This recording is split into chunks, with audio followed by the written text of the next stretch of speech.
Hadithu thani, hadithi ya pili, sehemu ya pili. Qala, akasema, fakhbirni anil imani, basi nikhabarishe mimi juu ya imani.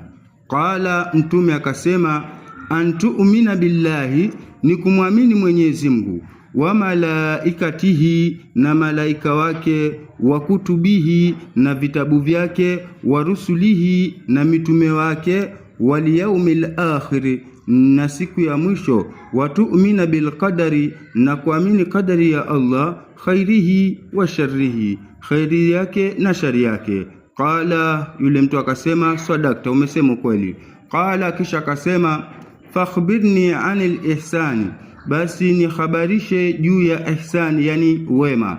Qala, mtume akasema, al ihsanu, wema, anta'budu Allaha, ni kumwabudu Mwenyezi Mungu, kaannaka tarahu, kana kwamba Allah unamuona.